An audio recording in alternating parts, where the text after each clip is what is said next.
India तैयारा हादसे का शिकार। गुज़िश्ता रोज कराची एयरपोर्ट पर PIA की कराची से इस्लामाबाद के लिए इजाफी परवाज PK8300 को हादसा पेश आ गया, जो कि पानी की फराहमी पर मामूर गाड़ी से टकरा गया। ये हादसा रवानगी से कबल पेश आया जब रनवे पर मौजूद ATR तैयारे को पानी सप्लाई पर मामूर गाड़ी तैयारे के निचले हिस्से से टकरा गई। इस वक्त तैयारे में कोई मुसाफिर मौजूद नहीं था, लेकिन सुबह 6 बजे रवाना होने वाली परवाज हादसे के बायस 4 घंटे के बाद मंसूख कर दी गई, जिसके बाद मुसाफिरों को दूसरी परवाज में एडजस्ट किया गया।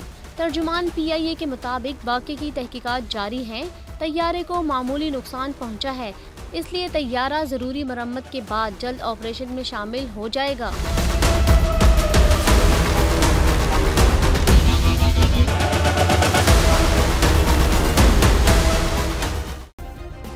सब्सक्राइब करें और बेल दबाएं ताकि कोई खबर रह न जाए।